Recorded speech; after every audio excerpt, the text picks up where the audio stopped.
The cameras flashed.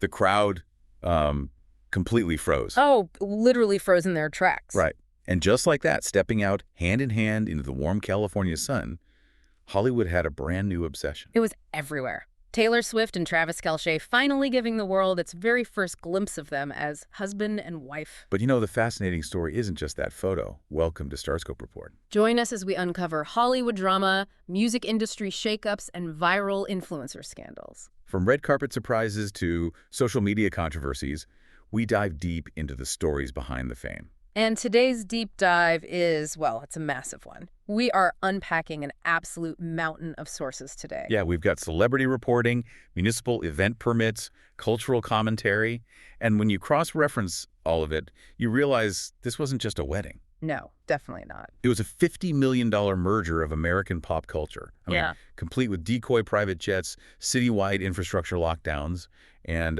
just absolute narrative control. It's a massive logistical puzzle, honestly, because to really grasp the scale of the actual wedding, you have to look at how they orchestrated that first public appearance after the fact. Right. The title of our whole deep dive today, Taylor Swift and Travis Kelce make their first appearance as newlyweds. Exactly 1 week after tying the knot, they showed up at a totally different wedding. Which is such a flex. It really is. They were down in Orange County at the Ritz-Carlton in Laguna Niguel. It was the wedding of Kelce's former Chiefs teammate, JuJu Smith-Schuster, and Laura Kruk. So they basically used someone else's venue to let the public finally see them as a married couple. Yeah, and the visual messaging was incredibly deliberate. Swift was wearing this strapless pink and red floral brocade gown by Markarian. Okay, for listeners who might not be super deep into the luxury fashion world, what exactly is Markarian? So Markarian is this luxury label famous for highly structured romantic silhouettes. They feel almost vintage. And that dress alone, it retails for $4,115. Oh, wow. $4,000 for a guest dress. Right. And she paired it with her signature red lip, dark sunglasses.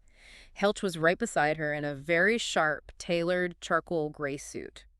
But, I mean, let's be real. The clothes were just the framing device. Every single camera lens was zoomed all the way in on their hands. Absolutely. The sources note this was the highly anticipated debut of Swift's new wedding band, which was stacked right alongside her engagement ring.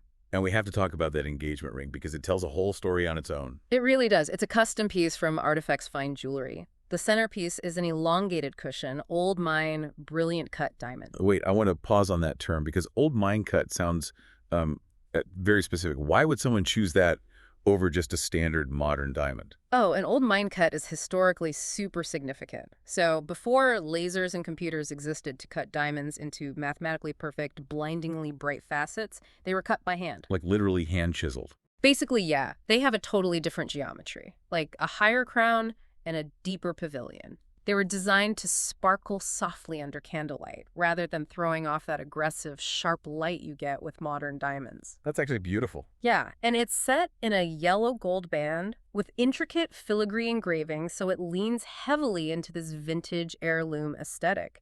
Whereas Kelce, by contrast, debuted a very understated classic wedding band. You know, looking at this entire Laguna Niguel appearance, it honestly feels like a highly strategic movie premiere. Oh, 100%. Think about the logistics of just being them for a day.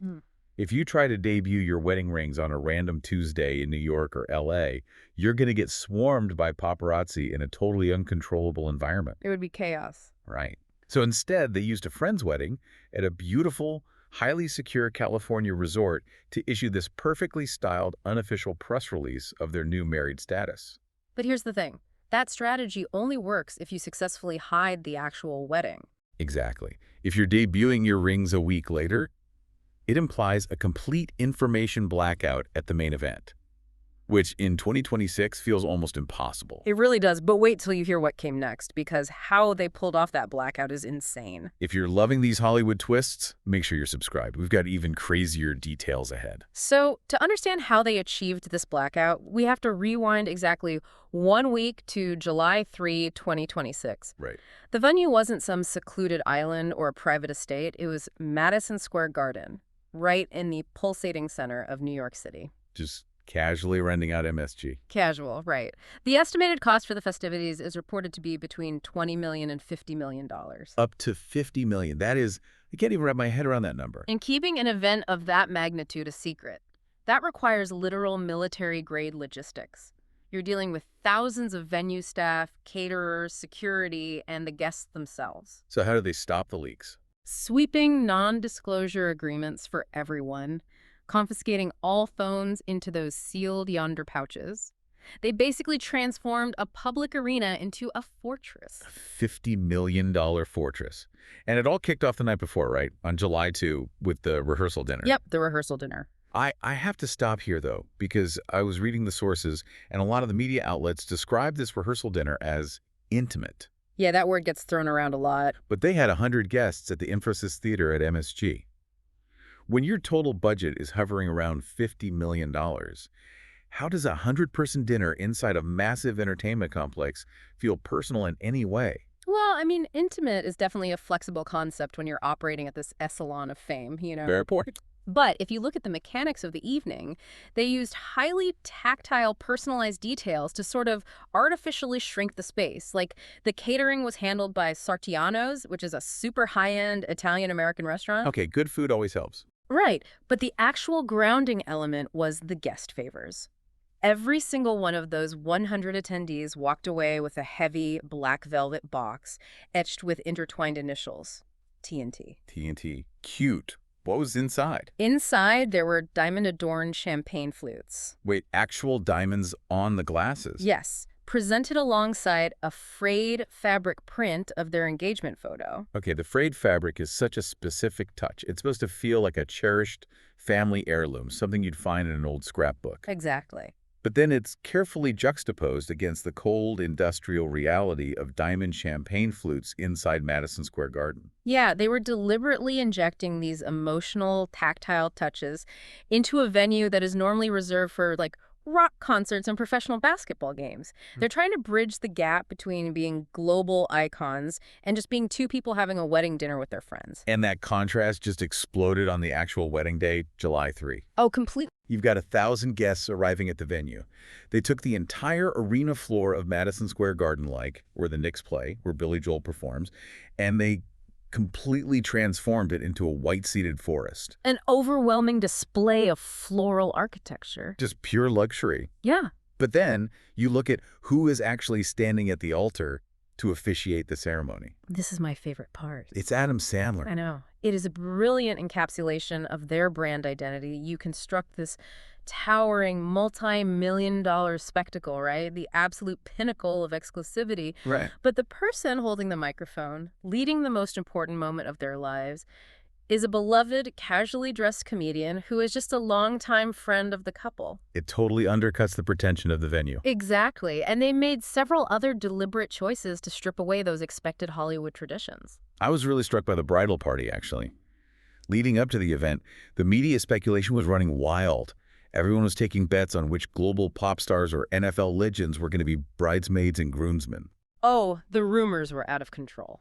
But they completely bypassed all of that. They kept it strictly to their immediate families. Taylor's younger brother, Austin Swift, served as the man of honor.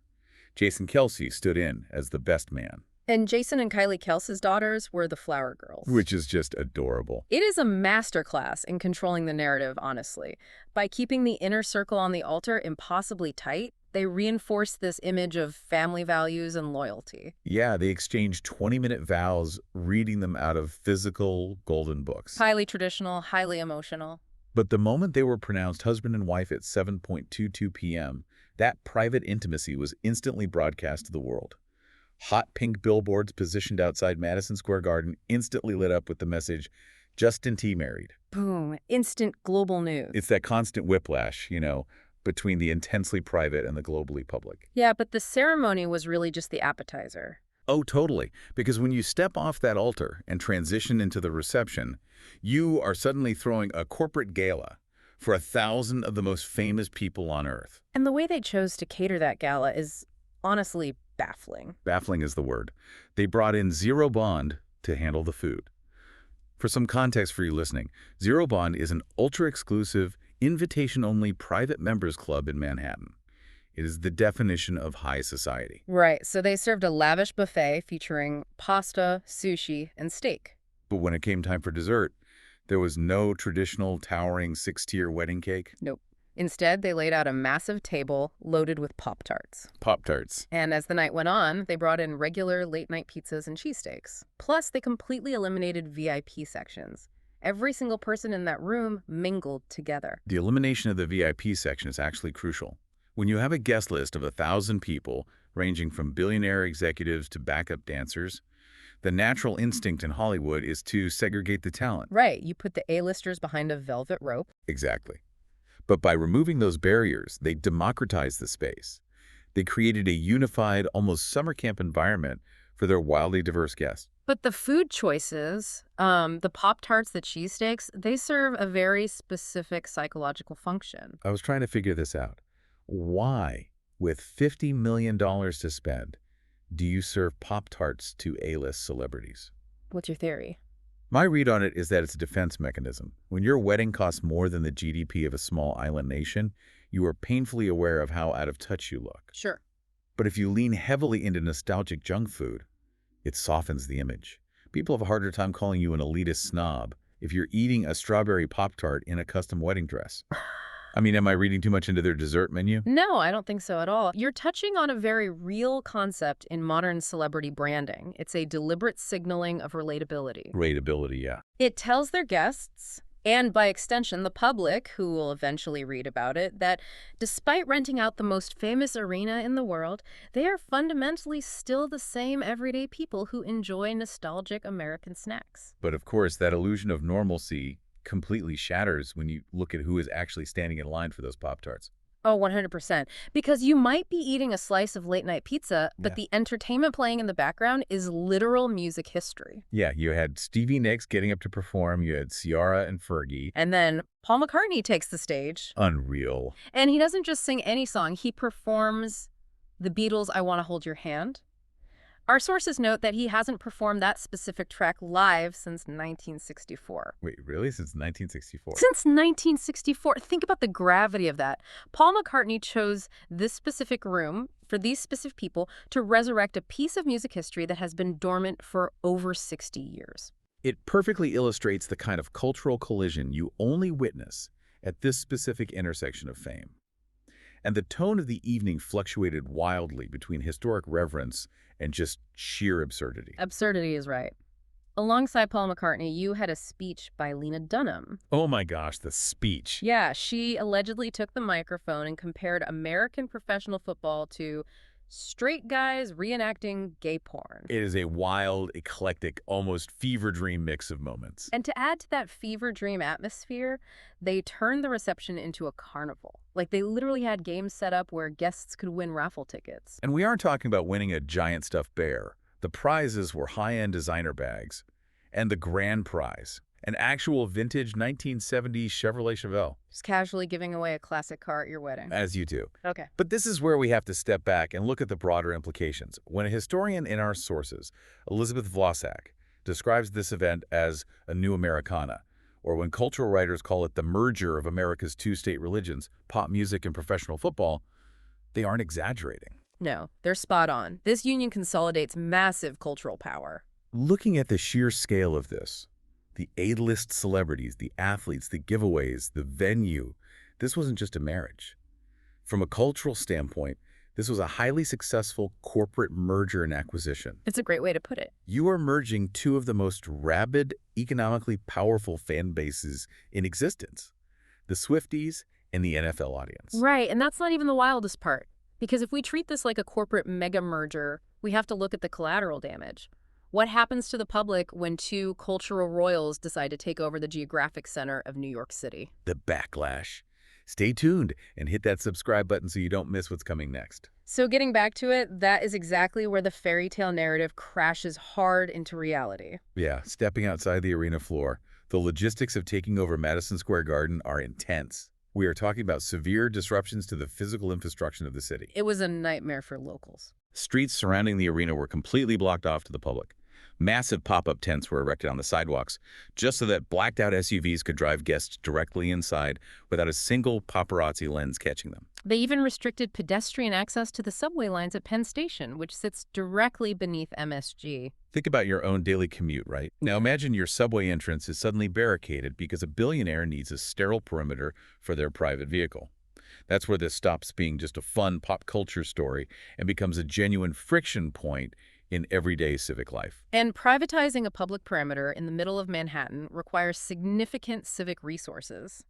To legally pull this off, New York City Mayor Zohran Mamdani confirmed that the couple paid over $160,000 for special event permits. Wow, $160,000. Yeah. Those permits ostensibly covered the cost of NYPD overtime and municipal traffic control.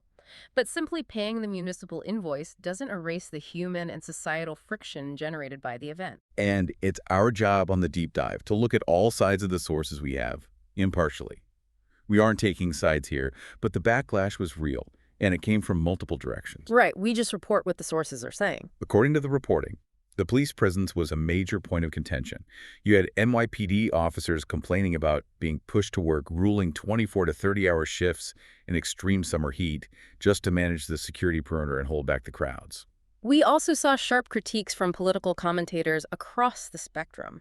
Hassan Piker, a prominent political commentator, publicly called the event a dramatic misuse of public resources and labeled the entire spectacle tacky. Yeah, and furthermore, family therapists and columnists highlighted a deeper sociological impact. For many everyday people grappling with inflation, housing costs, and general economic anxiety, watching a $50 million party shut down city streets, it serves as a very stark, very unavoidable reminder of the growing wealth inequality in the country. It really does. It forces the public to confront that massive chasm between the ultra-wealthy and everyone else. It touched every single corner of the cultural conversation. Even politicians were dragged into it. Donald Trump was actually asked about the engagement at the White House by a reporter. Oh, I remember that. Yeah, and he simply wished them a lot of luck. It just shows how this single event permeated every level of society. It wasn't contained to the entertainment pages. It bled into sports, municipal politics, national news. And that level of absolute media saturation is exhausting. When every single person in the country has an opinion about your wedding, whether they are criticizing your wealth or obsessively analyzing your guest list, the psychological pressure is immense. Which perfectly explains their immediate actions following the ceremony. Exactly. Once the last Pop-Tart was eaten and the vintage car was raffled off, they had to escape the noise. They executed a massive covert getaway.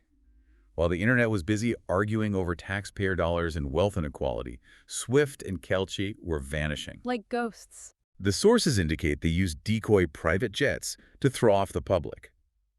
And let's quickly explain how that works, because we live in an era of open-source flight tracking. Oh yeah, people track these jets all the time. Anyone with an internet connection can look up ADS-B transponder data and track a billionaire's jet. So to counter that, you don't just fly one plane. You charter multiple empty Gulfstreams, file flight plans for different cities, and create a literal shell game in the sky to confuse the internet sleuths. It is the ultimate evasion tactic, and it allowed them to slip away undetected for a mini-moon at the Yellowstone Club in Big Sky, Montana. The Yellowstone Club is fascinating. It's not just a nice hotel. It is a highly strategic, members-only, ultra-exclusive luxury resort built into the mountains. Yeah, they've reportedly vacationed there before with friends like sportscaster Aaron Andrews. What makes a place like that appealing to them isn't just the thread count on the sheets. It offers them exactly what they couldn't buy with $50 million in the middle of Manhattan. Genuine isolation. Yeah. Exactly. Vast natural space and absolute impenetrable security from the paparazzi. It is a billionaire's fortress disguised as a ski lodge. But the reality of their careers means they don't get to stay in that Montana bubble forever. There is a very real, very fast-ticking clock on this honeymoon. The NFL doesn't wait. Nope. Travis Kelce is scheduled to report to the Kansas City Chiefs training camp on July 28 for his 14th NFL season. The brutal, scheduled machine of professional football doesn't stop, not even for an American royal wedding. It really highlights the incredible duality of their existence. You have two people with the immense power and resources to orchestrate a $50 million cultural milestone right in the middle of one of the busiest cities on Earth. They can block off subway stations. They can summon Paul McCartney, Stevie Nicks, and the biggest names in sports to a single room. Yet amidst all that untouchable wealth, they still cling to these grounding elements. The Pop-Tarts, the late-night pizza, the escape to a quiet mountain in Montana. They are trying to balance being literal titans of industry with being two people who just want to eat junk food and hide out in the woods away from the cameras. It is the ultimate high-wire act of modern fame. And that brings us perfectly back to where we started our conversation today. Yeah. We talked about how they used that California wedding a full week later as an unofficial press release to finally show off their diamond rings. Right, and they could only do that because they maintained total secrecy at their own event. So I want to leave you, our listener, with this thought to mull over. We live in an era where every single second of our lives is documented. There is a smartphone in every pocket, a high-definition camera on every street corner, and every thought or image is uploaded to social media in an instant. It's impossible to hide. In a hyper-connected world like that, privacy is the ultimate luxury. Maybe the true flex of unimaginable wealth and power isn't a $4,000 Markarian dress. It's not a custom, old mine-cut diamond ring. It isn't even a fleet of decoy private jets crisscrossing the country. Maybe the ultimate flex is the ability to gather 1,000 A-list celebrities inside Madison Square Garden, throw a $50 million party, and successfully ensure that not a single unauthorized photograph leaks to the outside world. That is true power. It really is. You've been listening to Starscope Report, where Jordan and Jamie uncover the stories shaping Hollywood, music, and pop culture. Thanks for tuning in, and don't forget to subscribe for more stories that keep the stars shining.